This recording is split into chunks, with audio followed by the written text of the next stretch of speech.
안녕하세요. CEO 특강의 황수연입니다. 2011년 한 해를 가장 빛낸 정보기술 분야의 핫 이슈를 꼽자면 소셜 네트워크 서비스와 모바일이 아닐까 싶은데요. 그중에서도 전 세계적인 열풍을 이끌고 온 소셜 커머스는 이미 우리의 라이프 스타일까지 변화시키고 있습니다.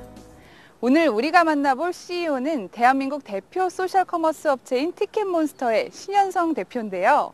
신현성 대표는 소셜 커머스란 이름이 생소하던 2010년 티켓몬스터를 설립해 국내 대표 소셜 커머스 업체로 성장시켰습니다. 그럼 먼저 화면으로 만나보시죠.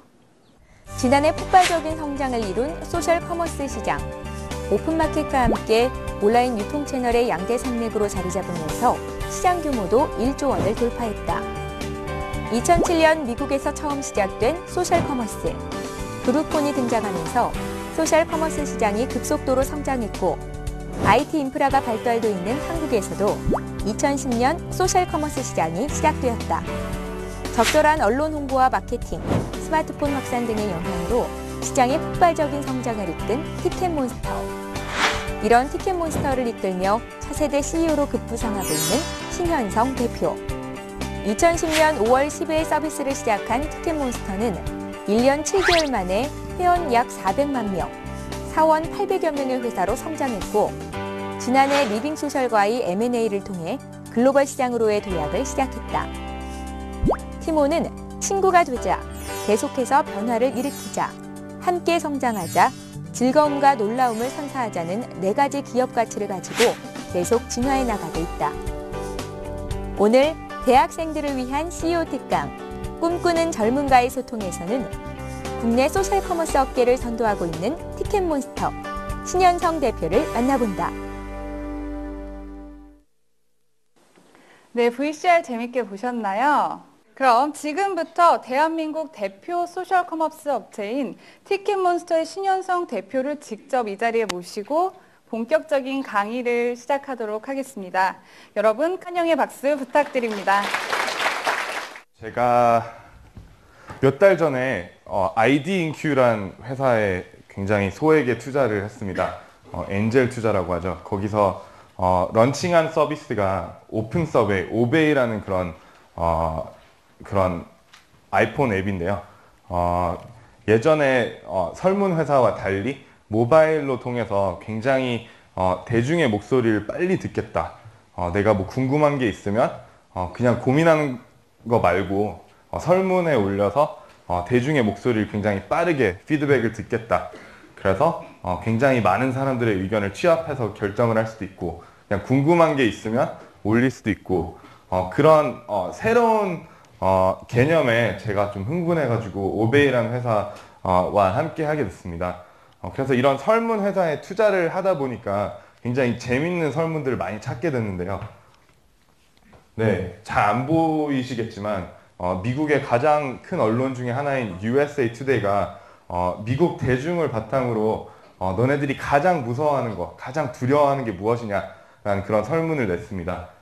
그래서 바로 1위가 Speaking before a group, Public Speaking, 대중 앞에서 말을 하는 거를 1위로 꼽았고요. 2위, 3위, 4위, 5위, 6위, 7위까지 내려가면 death, 죽음이라고 써 있어요.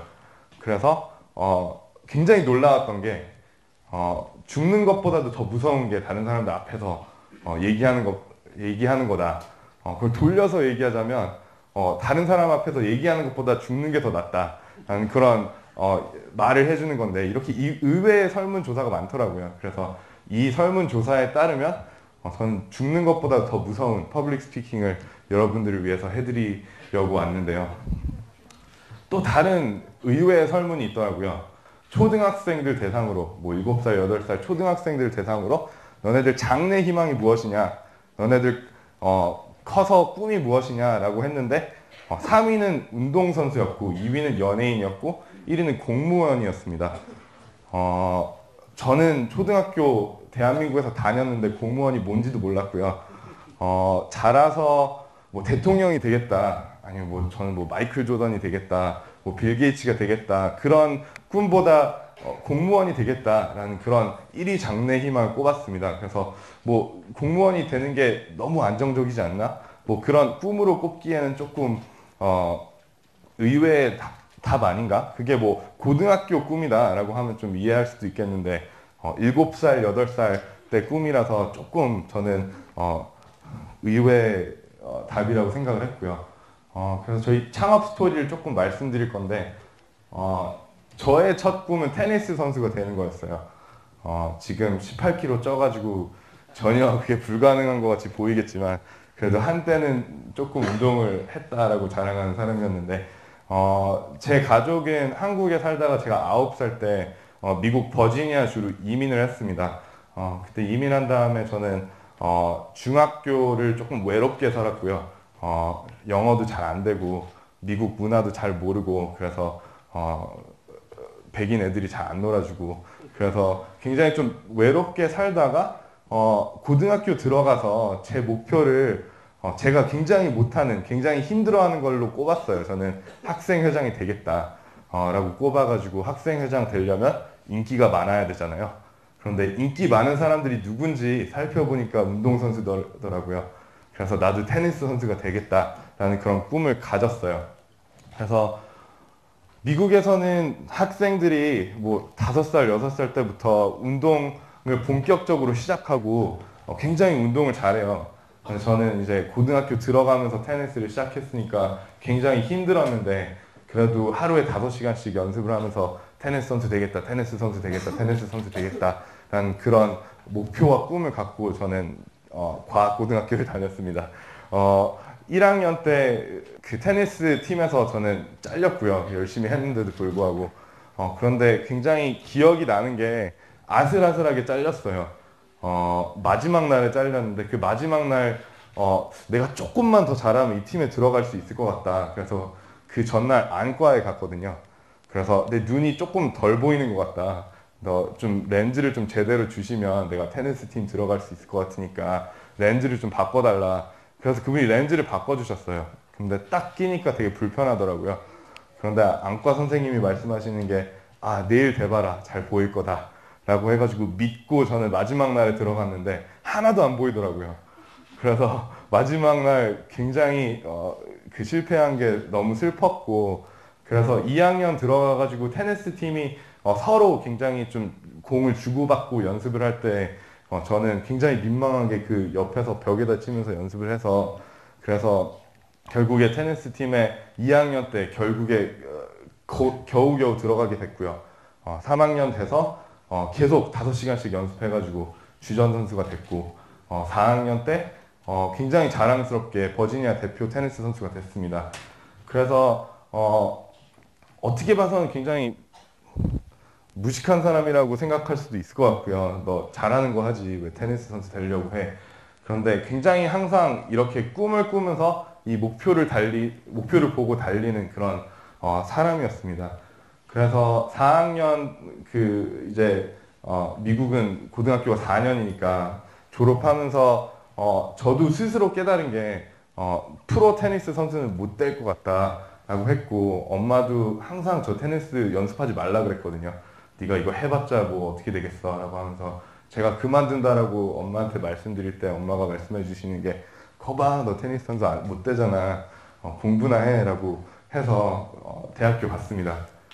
근데 대학교 가서 저는 정말로 좋은 마음으로 들어갔어요. 펜실베이니아 대학교 가가지고 저는 공부하고 굉장히 좀 모범생이 되겠다 라는 마음으로 들어갔는데 그런데 1학년 때 저는 첫 연애를 하게 됐습니다. 그래서 처음 여자친구를 만나서 데이트를 굉장히 많이 하기 시작했거든요. 그래서 여기저기 좋은 레스토랑 다니면서 데이트를 했는데 그런데 알고 보니까 이 스티븐 스타라는 사람이 굉장히 맛있는 음식점들을 굉장히 많이 만들었어요. 이 파드라는 레스토랑은 배에서 밥을 먹는 듯이 그렇게 꾸며놨고요. 그래서 배에서 뭐 스시 먹고 굉장히 좀 다이내믹한 그런 분위기를 만들어놨고 그래서 이런 레스토랑들을 경험하고 데이트를 하면서 내가 왜 대학에 있어? 나는 스티븐 스타가 돼야지 라는 그런 꿈을 꿨어요. 그래서 엄청 고민을 하다가 엄마한테 가가지고 나 1학년 끝나고 이제 대학 더 이상 안 다니겠습니다. 그리고 나는 레스토랑을 만들겠습니다. 라고 한 다음에 종이에다 이렇게 레스토랑을 그려가지고 엄마한테 투자 제안을 했어요.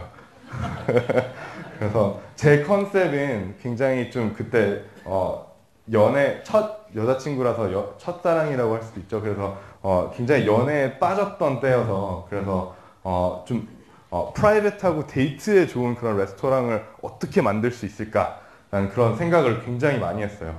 그래서 주로 테이블이 이렇게 땅바닥에 이렇게 있는데 그런데 제 컨셉은 각각 테이블마다 이렇게 끈으로 천장에서 떨어지는 그런 테이블을 만들면 그럼 굉장히 익스클루시브한 테이블을 그 데이트하는 연인들한테 제공할 수 있을 것 같고 그런데 또 음악을 틀어주면 살짝 흔들리면서 익스클루시브하면서 다이내믹한 그런 멋진 레스토랑 컨셉을 만들어서 저는 이거 되겠다 내가 데이트할 때 꼭 가겠다라고 해서 부모님한테도 가서 투자해 주십시오라고 했고 그리고 제 부모님 모든 친구들 찾아가가지고 투자 제안을 여러 번 했습니다. 엄마가 굉장히 화나셨고요.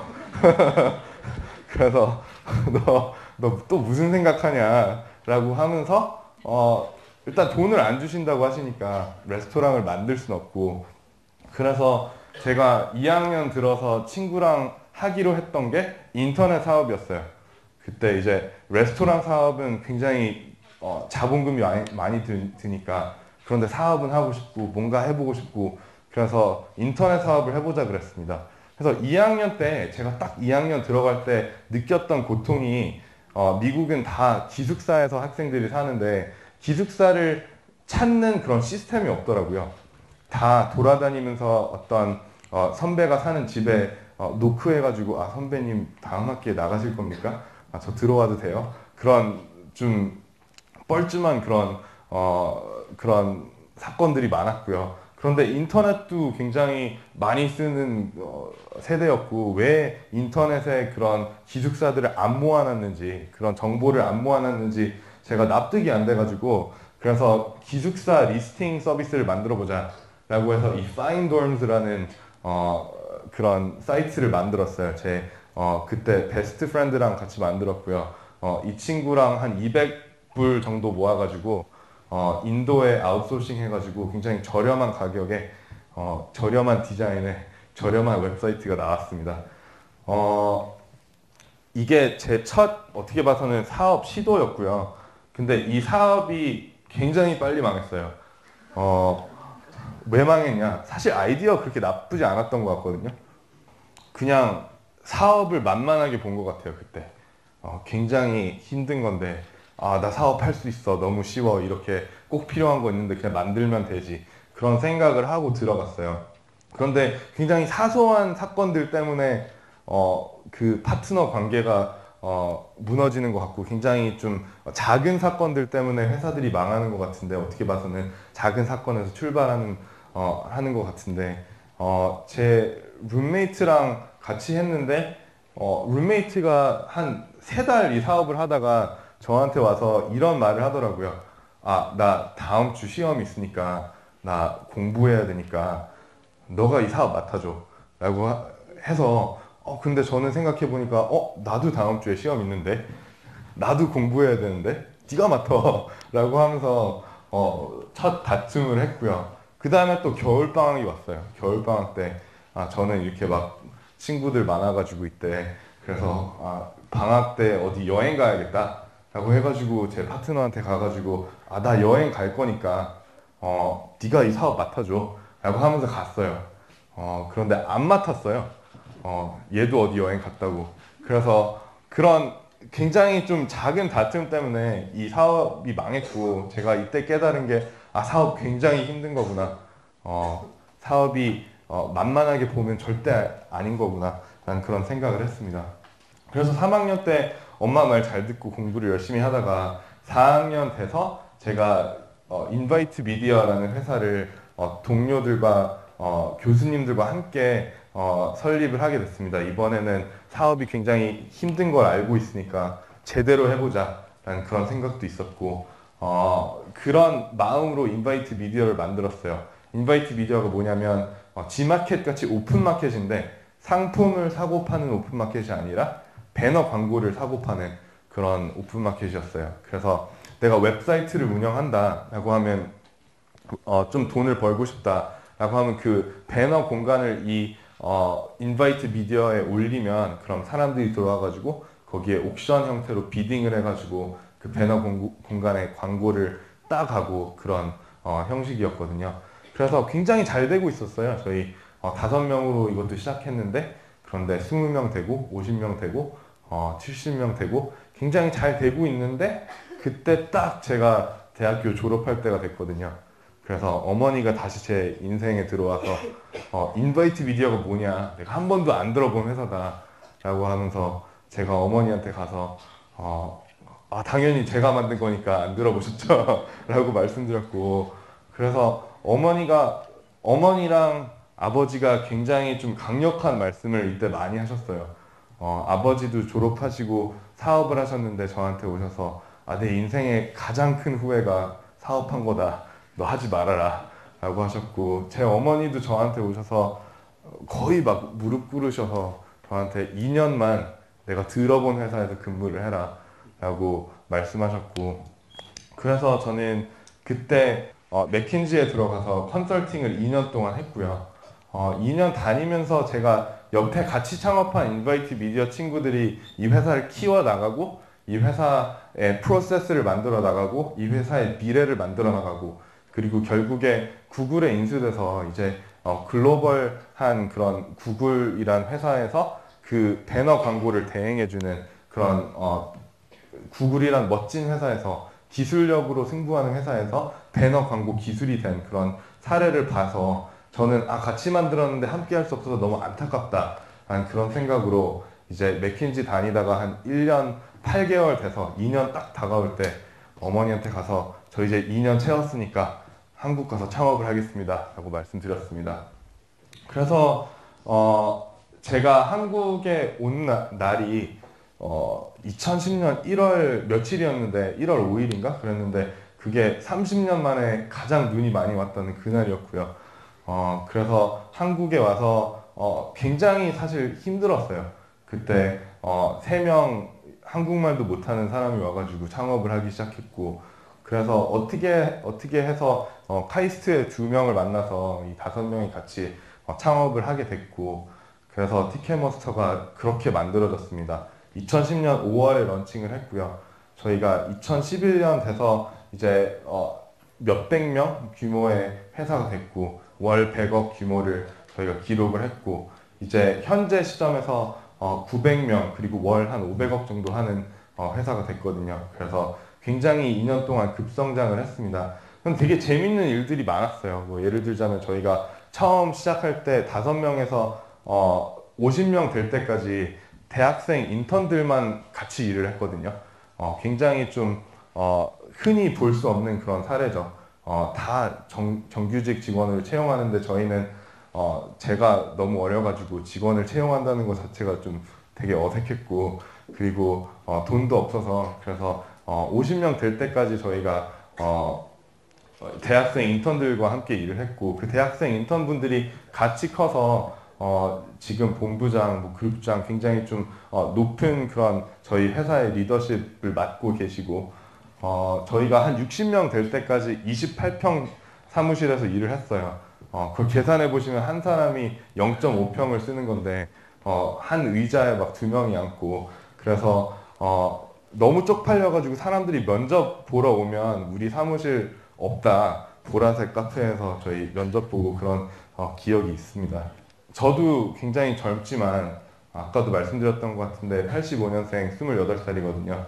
그런데 굉장히 그래도 도전을 많이 했던 것 같아요. 시도도 많이 했고 망한 사업도 한 번 있었고, 그리고 인바이트 미디어는 결국에 성공한 사업이었는데 어떻게 봐서는 제 개인적으로는 실패한 사업이었고, 그래서 그 많은 시도를 해보면서 팀원이라는 그런 좋은 기회가 저한테 온 것 같아서, 그래서 되돌아보면서 굉장히 좀 인상적이었던 말이 이거였어요. 페이팔이라는 굉장히 좀 성공적인 벤처기업의 CEO가 하신 말씀인데, 운은 언제나 중요하다. 많은 분들이 저한테 그런 질문을 하시거든요. 성공하는데 운이 필요하냐? 여기 답이 있습니다. 운은 언제나 중요하다. 그래서 내가 할 수 있는 것은 계속 시도하는 것 뿐이다. 페이팔은 나의 6번째 사업이었고 우리는 그것으로 성공했다. 라는 얘기가 굉장히 좀 인상적이었습니다. 그래서 여러 가지로 좀 시도를 하고 여러 가지로 도전을 하고 여러 가지로 그런 재미있는 일들을 많이 해 나가면서 그런 운이 찾아온 것 같아요. 팀원을 하면서 저희도 굉장히 좀 경험이 없었고 저희 5명 중에서 3명이 85년생이었고 1명이 86년생이었고 1명이 87년생이었거든요.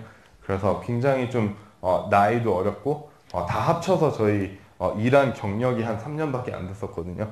그래서 아는 것도 별로 없으니까 시행착오도 많았고 실수도 너무 많았어요. 그런데 그 중에서도 우리가 잘한 걸 꼽자면 무엇이었냐? 자신감이 있었던 것 같아요. 굉장히 할 수 있다. 어떻게 봐서는 자신감밖에 없죠. 벤처회사에서. 자산이 있는 것도 아니고 브랜드가 있는 것도 아니고 뭐 아이템이 그렇게 많이 깊게 고민된 것도 아니고 그래서 자신감밖에 없는데 창업을 하다 보니까 자신감을 무너뜨리려는 사람들이 굉장히 많더라고요. 몇 가지 좀 이야기를 말씀드리자면 저희가 처음 한국 왔을 때 이런 얘기를 많이 들었어요. 대기업을 뚫어야 된다. 벤처를 성공하려면 대기업을 뚫어야 된다.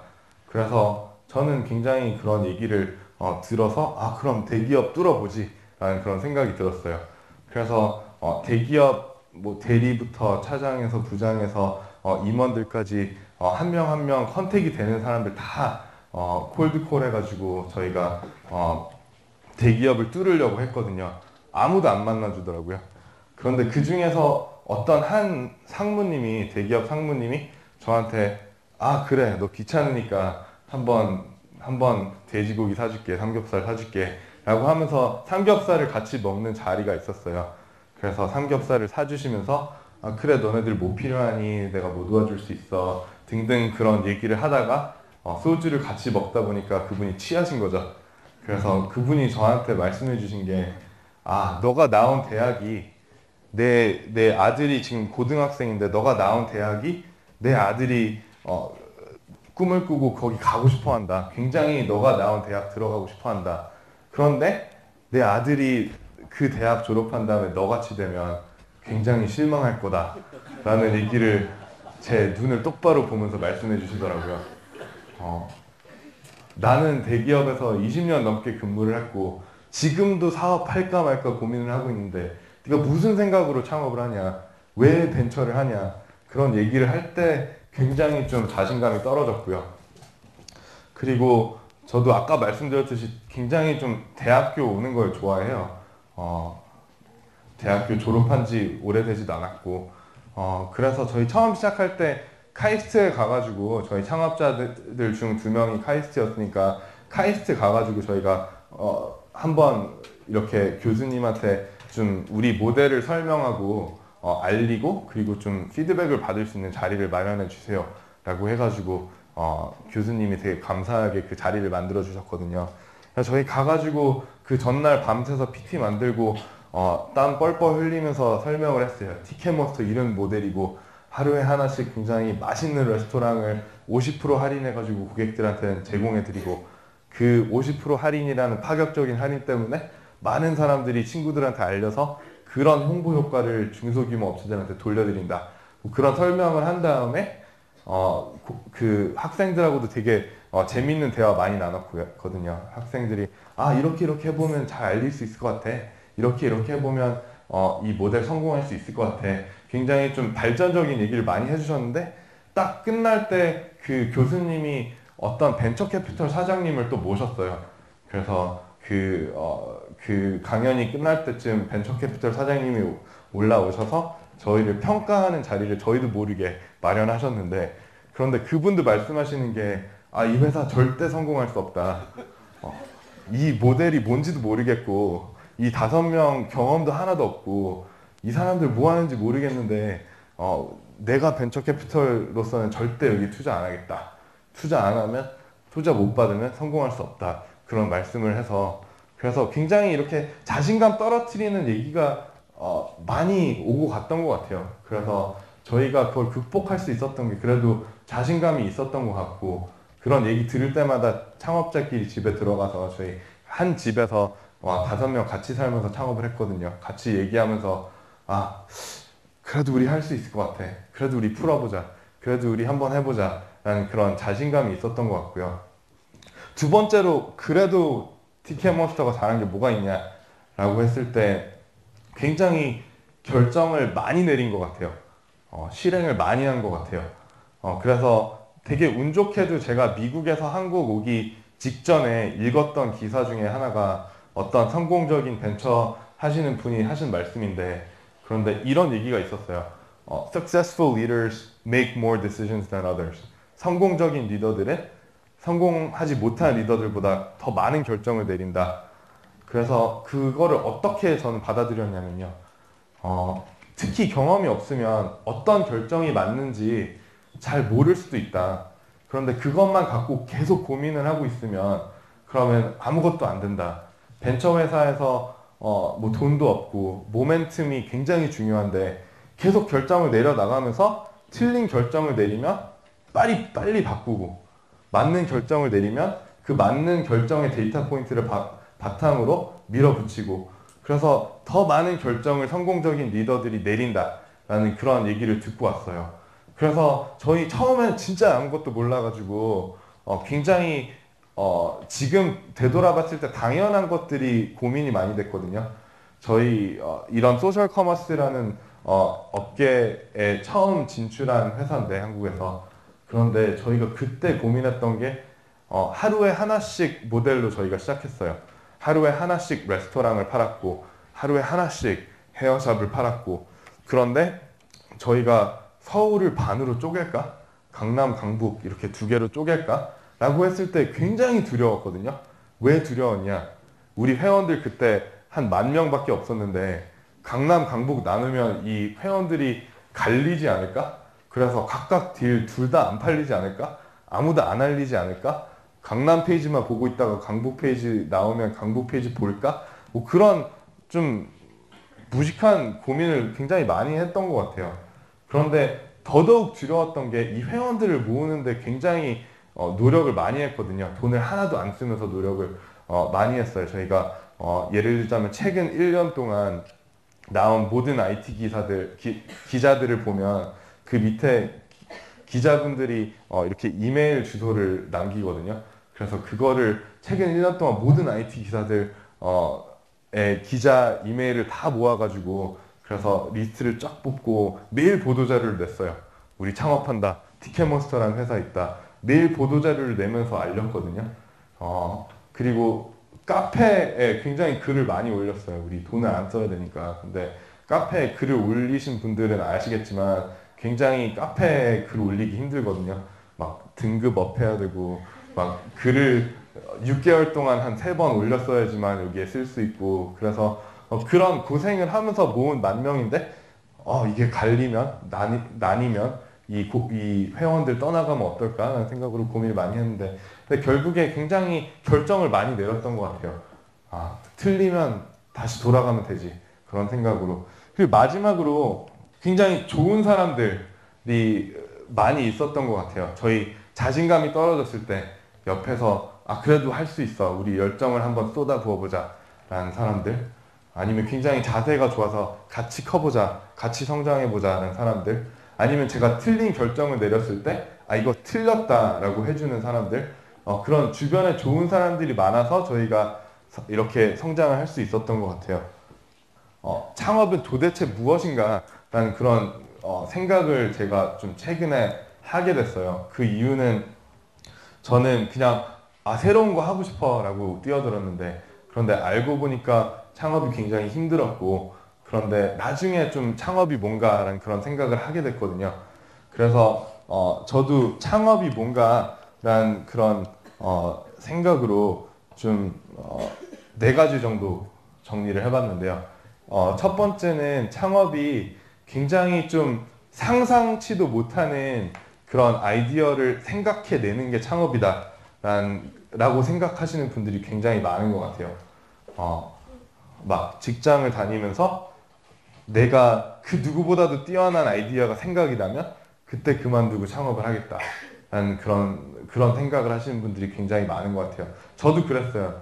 맥킨지 다니면서 엄마가 맥킨지 다니라고 하니까 나는 뛰어난 아이디어가 생각났을 때 그때 나와가지고 창업하겠다 그런 생각을 했거든요. 그런데 생각을 해보니까 창업이 어떻게 봐서는 이미 존재하는 걸 굉장히 조금 발전시키는 게 창업인 것 같아요. 가장 성공적인 사례들을 말씀드리자면 뭐 구글 굉장히 400조 넘는 그런 멋진 글로벌 기업인데 구글 전에 야후라는 회사가 있었고 그 야후라는 회사가 똑같은 걸 했어요. 정보를 한 곳에 모아서 찾기 쉽게 만들어준다. 그런데 구글이 한 게 그걸 조금 발전시켜서 그래서 조금 더 빨리 조금 더 깔끔하게 정보를 찾을 수 있게 만들어줬고 애플 여기서 아이폰 쓰시는 분들 굉장히 많죠. 애플도 그 전에 팜파일럿이랑 비슷한 그런 전화기가 많았거든요. 그래서 스티브 잡스가 아이폰을 어디서 이렇게 막 상상해낸 게 아니라 예전에 그런 스마트폰보다 조금 더 깔끔하게, 조금 더 예쁘게, 조금 더 소비자들한테 와닿게 만들어서 그런 아이폰이 탄생한 것 같고요. 그 아이폰 안에 카톡 많이 쓰시죠? 카카오톡이 어떻게 봐서는 대한민국에서 가장 잘 나가는 벤처 중에 하나인데 그런데 카톡도 문자를 보내는 거를 조금 더 싸게 조금 더 빠르게 만들어 보자 라는 그런 생각으로 카톡이 생긴 거거든요. 그래서 뭐 저희도 기존에 쿠폰 서비스들이 있었고 이런 맛집들을 모아서 쿠폰 제공하는 그런 쿠쿠폰 같은 그런 잡지들도 있었고 그런데 그거를 온라인화 시켜서 조금 더 발전시키고 조금 더 홍보 잘 되게 만들어주고 조금 더 발전시켜서 뭘 만든 게 그게 창업인 것 같아요. 그래서 저를 만나서 나 창업 아이템이 있으니까 한번 사업 컨설팅 해달라, 사업 멘토링 해달라 라는 사람들 굉장히 많으시거든요. 그런데 굉장히 많은 분들이 저한테 와서 나 창업하고 싶은데 도와주십시오. 그래서 제가 여쭤보는 거는 어떤 아이디어로 창업하시겠습니까? 라고 하면 근데 그건 비밀입니다 라고 하시고 그래서 저는 그 사람한테 말하는 게 어떻게 말씀을 안 해주시면 제가 어떻게 도와드려요? 라고 그렇게 그런 좀 그런 얘기를 굉장히 많이 주고받았는데 그런데 결국에 내 아이디어가 너무너무 좋아가지고 성공하는 경우는 거의 없는 것 같거든요. 내 아이디어가 진짜 하늘에서 별 따기면 그럼 소비자들이 그 아이디어를 이해하지도 못해요. 소비자들한테 와닿지도 않고 그래서 굉장히 존재하는 아이디어를 조금 발전시킨다라는 그런 마음으로 창업을 하면 그러면 와닿지 않을까라는 생각이 들고요. 네, 또 두 번째로 생각한 게 좀 창업이 어떤 비유를 해야 되냐 그런 생각을 하다가 이런 얘기 해도 되는지 모르겠지만 약간 창업이 마약 같다라는 생각을 했어요. 제가 마약을 해서 아는 건 아니고요.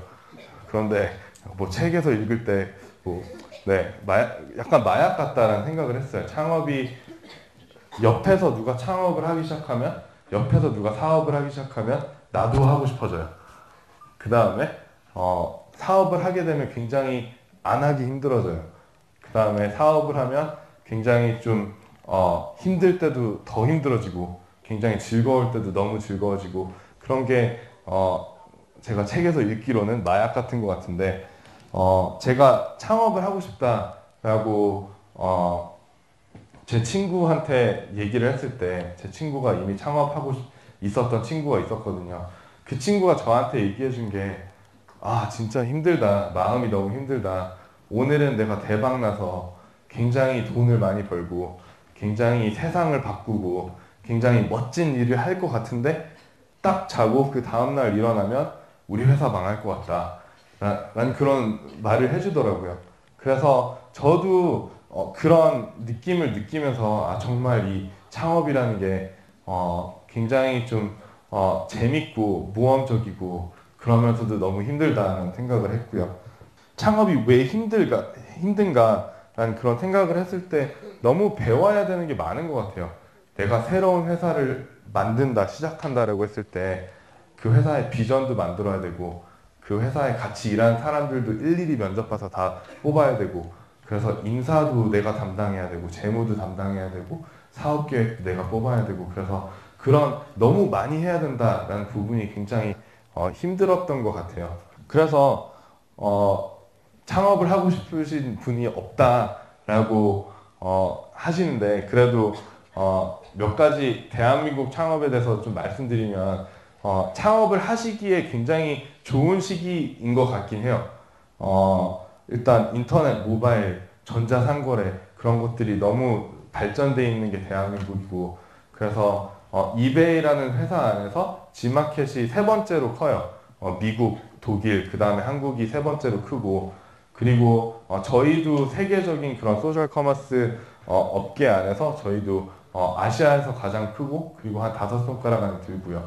그래서 굉장히 대한민국이 이렇게 인프라가 발전돼 있는 그런 상황에서 저희가 살고 있는데 그런데 이런 창업이란 분위기가 한 2년 전만 해도 굉장히 분위기가 안 좋았거든요. 저도 아까 말씀드렸듯이 뭐 대기업 상무님한테 나 사업하고 싶어, 창업하고 싶어 그러면 너 실망이야 라는 그런 얘기를 많이 들었는데 그런 것 때문에 굉장히 창업에 도전하시는 분들이 거의 없는 것 같습니다.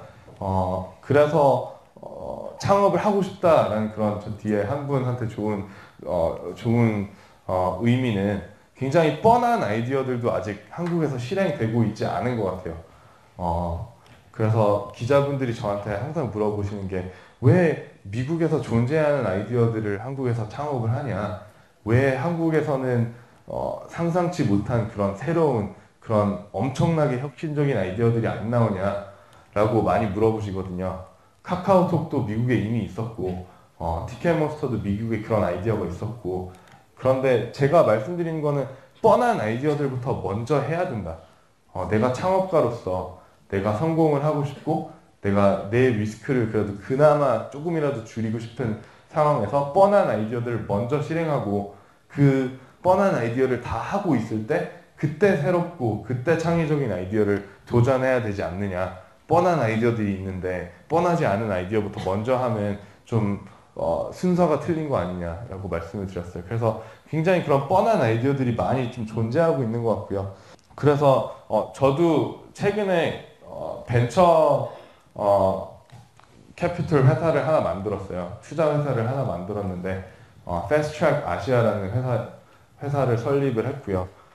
여기서 하고 있는 게 그런 뻔한 아이디어들을 빨리 실행을 하자. 그래서 패스트트랙이라는 이름을 지었고요. 굉장히 그런 뻔한 아이디어를 실행해 나가면서 제가 티켓몬스터를 창업해서 작년에 한 9월쯤 리빙소셜이라는 회사랑 M&A를 했거든요. 그래서 저희 회사를 M&A 하면서 느낀 게 그래도 대한민국에서 만들어지는 회사가 미국에서 만들어지는 회사와 규모로서 싸우기는 조금 힘들다. 규모로서 싸우기는 맞대결하기는 굉장히 힘들다. 그래서 구글 같은 회사가 미국에서 창업이 돼서 유럽으로 가고 한국으로 오고 애플 같은 회사도 미국에서 만들어져서 유럽으로 가고 한국으로 오고 그런데 한번 한국에서 출발해서 유럽으로 가서 미국으로 가는 그런 방향을 바꾸는 회사를 한번 만들어 볼 수 있을까라는 그런 꿈을 갖고 이 패스트트랙 아시아를 만들었고요. 패스트트랙 아시아는 한국은 규모가 너무 작은데 한국과 일본과 대만을 한번 합쳐보면 그럼 규모가 굉장히 많이 나온다. 그럼 그걸 바탕으로 한번 미국에 있는 회사와 맞대결해서 그래서 애플과 구글 같은 회사를 한국에서 한번 출발시킬 수 있을 것 같다라는 그런 생각을 했습니다.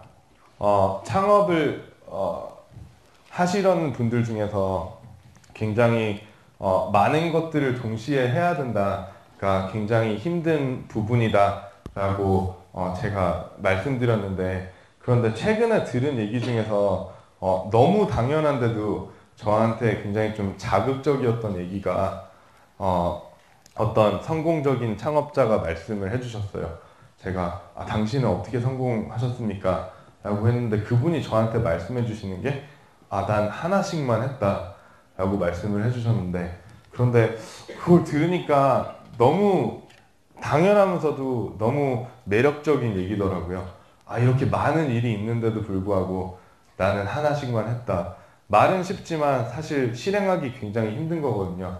우선순위를 명확히 잘 알아야 되고 어떤 하나가 가장 중요한지 항상 알아야 되고 그 다음에 그 명확한 의사를 바탕으로 내가 이 하나를 굉장히 잘 실행했어야 되고 그래서 나는 하나씩만 했다라는 그런 얘기가 굉장히 인상적이어서 말씀을 드리고 싶었고요. 저희 경우에는 뭐 회사가 2년 만에 5명에서 900명이 됐는데 굉장히 뽑아야 되는 사람도 많았고 굉장히 저희 런칭했던 새로운 서비스들도 많았고 그런데 그런 많은 것들 중에서 하나씩 했으면 훨씬 더 정리된 생각으로 진행을 할 수 있지 않았을까라는 그런 생각이 들었고요. 최근에 넥슨 만드신 김정주 회장님하고 같이 토크쇼를 했어요. 그분이 뭐 잘 아시겠지만 뭐 카트라이더도 만드셨고 던파도 만드셨고 여러 게임을 많이 만드셨잖아요. 여러분도 많이 하실 것 같은데 그런데 제가 아까도 말씀드렸지만 처음 시작할 때 회원들을 모으는데 굉장히 고생을 많이 했어요. 모든 기자분들 리스트 만들어가지고 매일 보도자를 뿌려가지고 우리 이런 회사 있습니다 알려주세요 라고 얘기를 했고 막 카페에 계속 올려가지고 티켓몬스터 있습니다 여기 링크 있습니다 한번 들어가 보세요 라고 했고 그런데 저희가 한 8일째쯤 어떤 딜을 올렸는데 그런데 그 딜이 굉장히 잘 팔렸어요. 저희가 그때 한 10,000명 정도 회원이 있었는데 한 5,000명이 산 딜이 있었거든요. 저희 회원의 절반이 샀는데 그런데 너무 많은 사람들이 처음으로 소셜 커머스에서 사다 보니까 이 업체가 서비스를 제대로 제공을 못하는 거죠. 그래서 사람들이 이 고깃집에 갔는데 굉장히 오래 기다려야 되고 이 고깃집에 갔는데 질도 안 좋고 고깃집에 갔는데 서비스도 안 좋고 웨이터를 부르는데 웨이터도 안 오고 그래서 굉장히 서비스가 안 좋아가지고 대한민국 무서운 게 댓글이 무섭잖아요. 막 사람들 올려가지고 아 여기 질 너무 안 좋습니다. 여기 그렇게 착하게 얘기하지 않고요. 막 욕을 섞어가지고 너 이거 책임져라 그런 얘기 많이 왔는데 근데 결국에 우리의 전 자산이 이 10,000명의 회원이었는데 그 5,000명이 굉장히 실망했다는 게 저한테는 굉장히 가슴 아팠어요. 그래서 저희가 그때 자금이 5천만 원 정도 있었는데 그런데 이 딜이 한 3,500만 원 정도 매출을 일으켰거든요. 그래서 그 3,500만 원을 다 환불해주고 그리고 추가로 3,500만 원을 저희 사이트 포인트로 줬어요. 그래서 5천만 원 자금이 있었는데 7천만 원을 환불해준 그런 사례가 있었거든요. 그래서 굉장히 저희가 이거 할 때 가슴 아프기도 했고 두렵기도 했고 저희 이거 우리 사이트 잘 안 되면 그러면 곧바로 망할 수 있는 그런 선택이었는데 제가 토크쇼에서 굉장히 거의 눈물 흘리면서 이 얘기를 했는데 바로 옆에 앉으신 김정주 회장님이 500명 앉아있는 자리에서 말씀하신 게 그건 너무 당연한 선택이었어 라고 말씀하셨어요. 그 이유는 김정주 회장님이 말씀하신 게 길게 간다고 생각하면 그 결정이 굉장히 쉽다. 이 회사를 굉장히 길게 이끌어 간다고 생각을 하면 너무 당연히 그런 결정을 내렸어야 된다라고 하시더라고요. 그래서 저도 생각하면서 들은 생각이 굉장히 좀 길게 내 인생을 그리고 길게 내가 하는 프로젝트를 길게 내가 하는 회사를 이끌어 간다고 생각을 하면 그러면 굉장히 많은 결정들이 쉬워지지 않을까라는 그런 생각을 했고요. 그리고 마지막으로 사업을 하시게 된다면 그러면 제가 최근에 좀 읽었던 것 중에 하나가 돈을 쫓지 말고 비전을 쫓아라 라는 그런 걸 들었는데 그런데 저희가 아시는 분들도 계시겠지만 작년 한 9월쯤에 리빙소셜이라는 세계 글로벌 소셜 커머스 회사랑 M&A를 했습니다. 그런데 그거를 하자마자 굉장히 많은 기사가 나갔는데 거기에 헤드라인이 거의 다 신현성 먹튀, 티켓몬스터 먹튀 이런 헤드라인으로 굉장히 많은 기사들이 나갔어요. 아직까지도 제 이름 쳐보시면 네이버에 연관 검색어 먹튀가 있을 수도 있습니다. 그런데 사실상 굉장히 좀 가슴 아팠던 게 그때 저희가 저도 개인적으로 몇백억, 천억까지도 현금으로 벌 수 있는 그런 제안을 받았는데도 불구하고 저희는 리빙소셜이라는 회사와 주식 교환을 해가지고 굉장히 저희 비전을 한번 쫓아보겠다, 저희 비전을 한번 이루어보겠다. 아직 소셜 커머스라는 산업이 굉장히 어린데 이 소셜 커머스라는 산업의 혁신을 저희가 이루어보겠다는 그런 생각으로 저희도 굉장히 힘든 선택을 했거든요. 제 통장에 몇백억이 찍히면 더 이상 비전을 쫓지 않을 것 같더라고요. 그래서 저희도 맨날 밤새면서 회의를 했고 주주들과 창업자들과 같이 얘기를 하면서 굉장히 저희 자신들, 저희 스스로가 너무 두려워가지고 사실 그런 현금을 받는 그런 엑싯을 못했어요. 저희가 현금을 받으면 아무리 현금 받고 비전을 쫓겠다라고 하더라도 비전을 못 쫓게 될 것 같더라고요. 그래서 일단 이런 말씀을 드리고 싶었고요. 굉장히 제가 한국 오기 전에 읽고 온 글인데 되게 인상적이었고 제가 이렇게 살려고 했던 글이 있었는데 이거였거든요. 랄프 월도 에머슨이라는 분이 하신 말씀인데 이미 나 있는 길을 따라가지 마라. 미지를 개척해 새로운 길을 남겨라. 그래서 저한테 이런 새로운 길을 만드는 게 창업이었고요. 아직 없는 아이디어를 실행해 보겠다. 아직 없는 회사를 세워보겠다. 아직 없는 프로세스를 만들어 보겠다.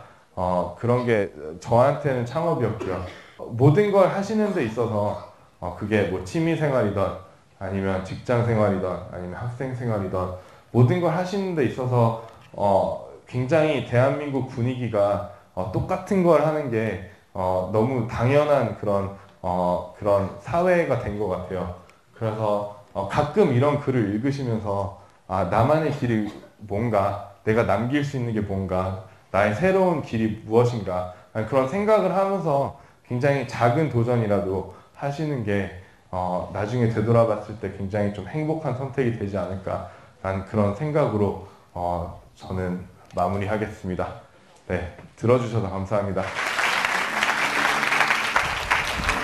네, 신현성 대표와 함께한 대학생들을 위한 CEO 특강 꿈꾸는 젊은과의 소통, 오늘은 여기까지입니다. 다음 시간에도 대한민국 최고 CEO와 함께 다시 찾아뵙겠습니다. 함께해 주신 여러분 고맙습니다. 평소에 제가 관심 있었던 CEO가 저희 학교에서 직접 강연을 한다니까 정말 뜻깊었고요. 먼저 대표님이 상당히 젊으시다는 것에 대해서 한번 놀라웠고, 창업에 대해서 학생들에게 잘 알려주셔서 다각도로 생각해 볼 수 있는 좋은 기회였습니다. We know that there's always tomorrow.